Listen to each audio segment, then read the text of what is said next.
And then finally, the question of the relationship between religion and morality. Because he argues that religion tends to divert people's attention from moral and social issues, that the moral outcomes of religious belief aren't at all uniform. He's not saying there are none, but they're not uniform enough. And that sort of question has given rise to attempts at moral arguments for the existence of God. Arguments for morality towards the existence of God. So the whole agenda, really, that you get into in the philosophy of religion course really is an agenda that comes out of Hume's dialogues. The point being that so much of this was taken for granted as effectively handled by the scholastic tradition, that only gradually did it all re-emerge as in need of fresh attention. Now, the new developments then in philosophy of religion were spurred by Hume, but don't say just Hume, you have to say Hume and Kant, as we'll see in the next 2 or 3 weeks, because by the time Kant is through with his critique of pure reason, he too has given a resounding critique of rational proofs, logical proofs for the existence of God. And he too feels that religious belief is based on something other than logical proofs. And by the time he's through with his writings on ethics, he's given us a moral argument for the existence of God. And by the time he's through with his writings about aesthetics and the beauty of nature, he's given us an aesthetic argument for the existence of God, but not logical proofs. What he does is something short of proof. Essentially, he's saying that the only way to explain moral and aesthetic phenomena is by means of the postulate that God exists. In other words, you need theism and a theistic worldview to give an adequate account of moral and aesthetic experience. But we'll see that as we get to Immanuel Kant. So let me pause there and see if there are things in this you want to toss around for a little while. Yeah, Troy. I was wondering when you said that monotheism developed into polytheism. Yes. Was he looking historically maybe at Christianity and saying went from Judaic strict monism to Trinitarianism as a form of polytheism? Yeah, and maybe the development of icons and saints. Or was it strictly just psychological? Yeah, you know, I'd have to double check the text of the thing to make sure. I don't recall that in it. So that if I were answering off the cuff, I'd say no, this is simply an extrapolation from his psychological explanation of the rise of polytheism first. But let me check that text and get back to you. I was wanting to reread it on Monday morning anyway for another purpose. However, let me add this one other thing. When you get to Hegel, who's certainly no empiricist like Hume, his agenda is vastly different than Hume's. Hegel sees a historical dialectic at work in the history of religion, thesis, antithesis, synthesis, where the thesis is polytheism, the antithesis is pantheism, the synthesis, which is the highest form of truth, is Trinitarianism. Incarnation? Yeah, part of that, but the Trinity, 3 in 1, 1 in 3. So the question of the historical development of religion certainly is live in this general period, late 18th, early 19th century, around 1800. And Hume, in a, I think in a significant way, has a hand in spurring inquiry into the history of religion, you see, which previously had not been an interest. History generally is not an interest prior to about 1800. It's just part of what they called belles lettres, good writing. And historical method as a science begins to develop around 1800. In fact, Hume himself wrote a history of England which is said to involve historical methods by virtue of which Hume might be called one of the first great historical thinkers. The beginnings of history as a science.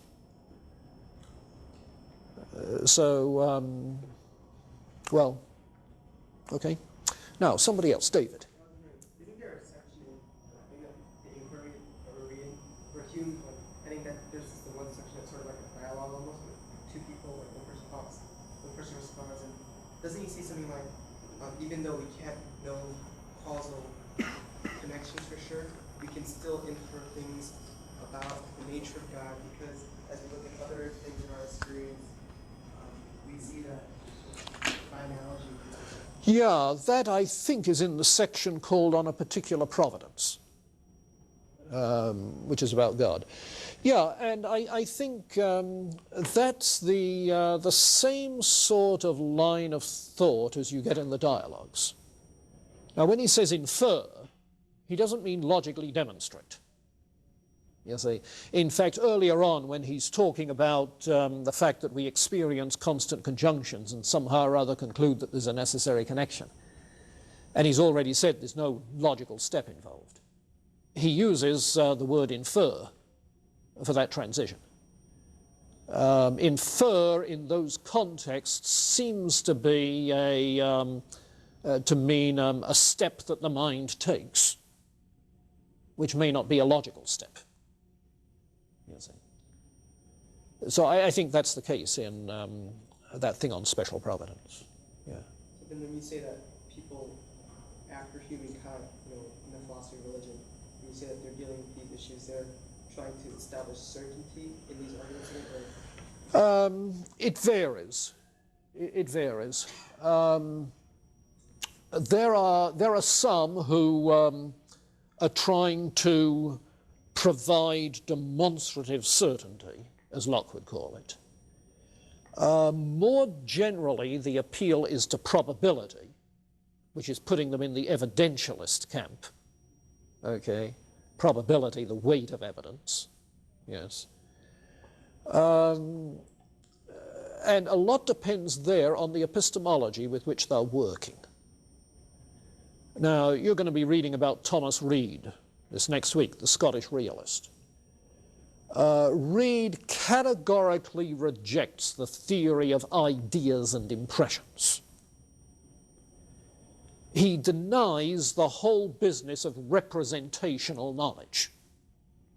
We have a direct awareness of material bodies, you see, which means that you don't argue from the idea of an ordered universe.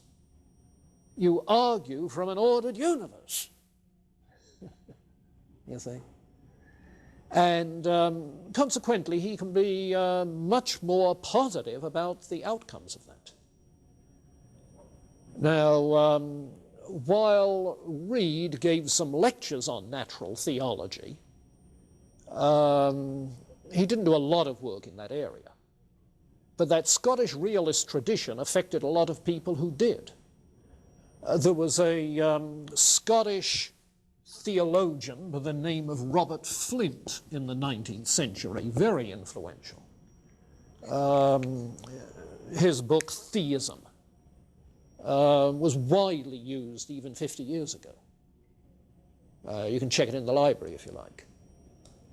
And the Princeton theologian, Charles Hodge, whose systematic theology is still studied from about the 1860s, the philosophical framework he's working with is Scottish realism, you see. And so, as you would expect for a Scottish realist, he's much more positive about the theistic arguments than somebody with John Locke's theory of, or David Hume's theory of ideas. Okay. They think they have certainties to start with. So it varies with that tradition. And I think that it's the Scottish realist tradition, represented perhaps by Charles Hodge, but others who came to America, which shaped the American evangelical apologetic that is oriented towards theistic arguments for the existence of God. Now, there are other kinds of American tradition in apologetics, but it came out of that reaction against Hume on the part of the Scottish realists. Okay.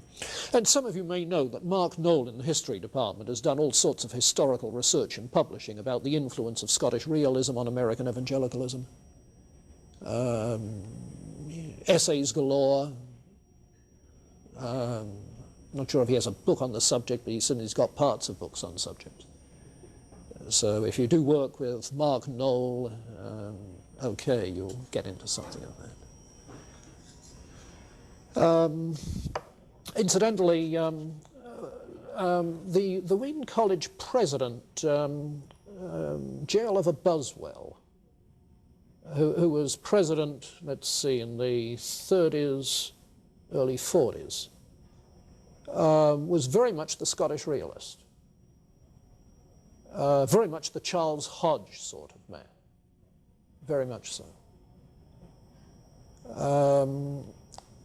So that influence was pretty evident right here at Wheaton. In fact, when I was an undergraduate here, I studied with a man who had been a student of Oliver Buswell's after Buswell left here and taught in seminary. So that my introduction to apologetics in college was the Scottish realist type. You see. Yeah. From which I have considerably strayed. Yes. This is just something that, with what he was asking about what Hume said with the, I guess it would be more of the cosmological argument for the existence of God. It seemed to me, well, in this little dialogue he was having with his friend, or Hume said, well, his friend went through the speech and explained how we really couldn't infer God's existence or anything of the sort from our world. And Hume said, but why not? Because we could, you see a half-built house, you can assume that there's an intelligent builder and that he's going to bring it to completion and this sort of thing. And his friend answered, yeah, but the reason you can't do that with God is because we're dealing with two different mediums here, and we're transferring our earthly knowledge with something we have no idea about. We don't have any impressions to relate to God. And so, in that sense, by Hume giving that friend's answer, whether it's his or not, I don't know, it seems that he's